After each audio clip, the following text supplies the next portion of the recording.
ॐ विश्वानि देव सवितरदुरितानि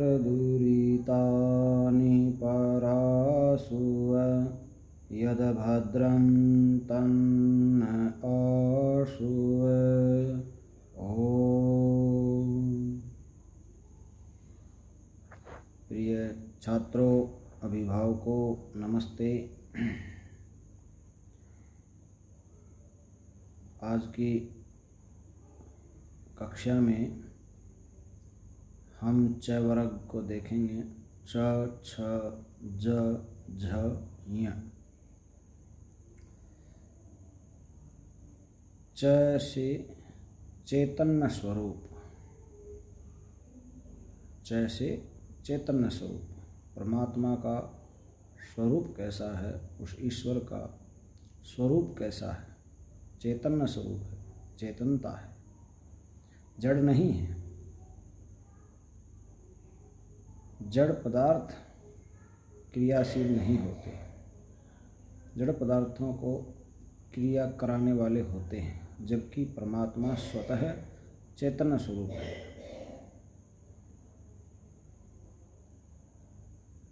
जैसे चैतन्य स्वरूप, न हाथ पांव धड़ रूप है, वह तो चेतन स्वरूप है। न हाथ पांव धड़ रूप है, वह तो चेतन स्वरूप है। तो एक बात और यहाँ क्लियर कर देते हैं कि न तो उस परमात्मा के हाथ हैं, न पांव हैं, न धड़ है, फिर भी वह चैतन्य स्वरूप है। यही परमात्मा की विशेषता को प्रदर्शित करता है,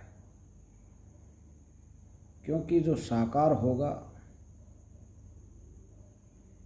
उसका कोई न कोई आकार होगा, आकृति होगी, हाथ पांव कुछ न कुछ तो होगा।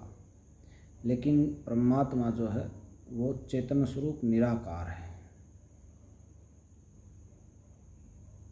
इसी बात का पता चलता है। और जो साकार होगा वो किसी एक जगह होगा, सब जगह मौजूद नहीं हो सकता। इस विषय पर चर्चा हम आगे करेंगे और वर्णों पर आएंगे जब। यहाँ इतना ही समझे कि वह चेतन स्वरूप है। जैसे चेतन स्वरूप है, न हाथ पांव धड़ रूप है, वह तो चेतन स्वरूप है। छ से छल कपट से है वो दूर, छल कपट से है वो दूर, सगुण निर्गुण हैं दोनों रूप। छल कपट से है वो दूर, सगुण निर्गुण हैं दोनों रूप। तो परमात्मा में ये छल कपट ईर्ष्या द्वेष आदि नहीं है। वो छल कपट से किसी के साथ छलावा नहीं करता है।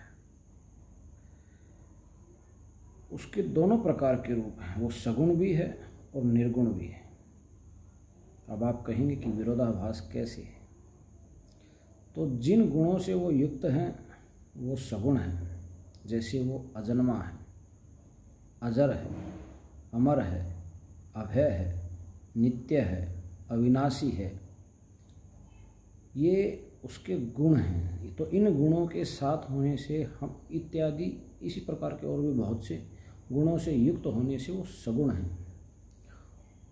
और निर्गुण जो जन्म मरण, सुख दुख, हानि लाभ, जय पराजय, मान अपमान, ये सब परमात्मा में नहीं है। ये जीवों के गुण हैं। इन जीवों से वो रहित है, इसलिए वो निर्गुण है। तो सगुण निर्गुण दोनों रूप हैं। छ से छल कपट से है वो दूर, सगुण दुर्गुण है दोनों रूप। जैसे अगला वर्ण है ज। जैसे जगतपति है जगदीश, जैसे जगतपति है जगदीश, ओम ही है सच्चा ईश। तो जो परमात्मा है वो जगतपति है, जगत का स्वामी है, इस जगत को रचने वाला है, इसीलिए उसे जगत ईश कहते हैं। जगदीश जगत का ईश है। तो परमात्मा का एक नाम जगदीश भी है, जगतपति भी है। तो जगत का स्वामी जगतपति और जगदीश जगत का जो ईश है। ओम ही है सच्चा ईश। बाकी तो परमात्मा के अनेकों नाम हैं, मुख्य नाम ओम बताया था। तो वो परमात्मा ही जो है वो सच्चा ईश है। बाकी लोगों ने मन गढ़ंत न जाने परमात्मा के कितने रूप नाम वगैरह बना लिए हैं।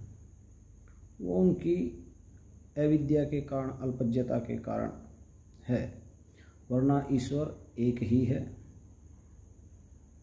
और सबके लिए बराबर है। उसमें किसी के प्रति कोई भेदभाव नहीं है, वो सबके लिए सहज है। अगला वर्ण देखेंगे, जैसे झटपट उसको समझ में आता, जो भी है ध्यान लगाता।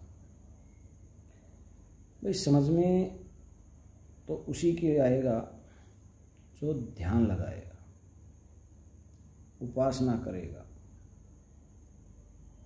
प्रार्थना करेगा, स्तुति करेगा, स्वाध्याय करेगा, वो भी ध्यान से मन लगा करके। बिना ध्यान के कुछ भी समझ में नहीं आएगा। तो झटपट अगर समझना है तो ध्यान को केंद्रित करें। विद्यार्थी भी जब कक्षा में पढ़ें तो इस बात का विशेष ध्यान रखें कि जो भी कक्षा में पढ़ाया जाता है उसको ध्यान से सुनें।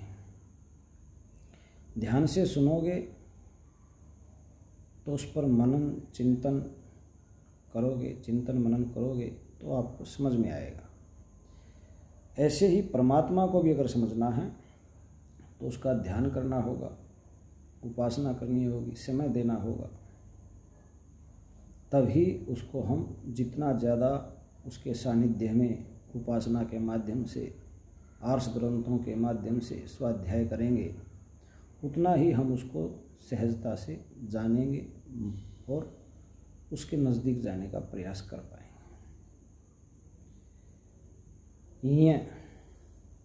ये तालव्य वर्ण है। च छ ज झ ये। कुछ लोग इसको भी अण खाली बोल देते हैं, जैसे क ख ग घ अंग, लेकिन उच्चारण गलत सिखाया जाता है बच्चों को। अड़ खाली, अण खाली, सब कुछ खाली। तो यहाँ ये से तालव्य वर्ण है। ये तालव्य वर्ण जो है वो वर्णों के बीच में आता है, तब ये अपनी पहचान बनाता। चंचल आदि शब्द इससे बनते हैं।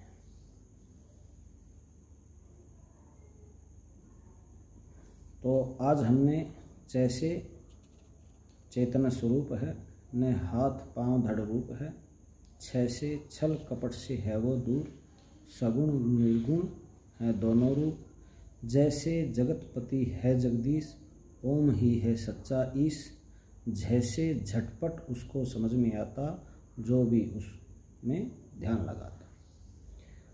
और यह तालव्य वर्णों के बीच आता, तब ये अपनी पहचान बनाता। अगले 5 वर्ण अगली कक्षा में। इति ओम विश्वानि देव सवितर्दुरितानि पराशुव यद्भद्रं तन्न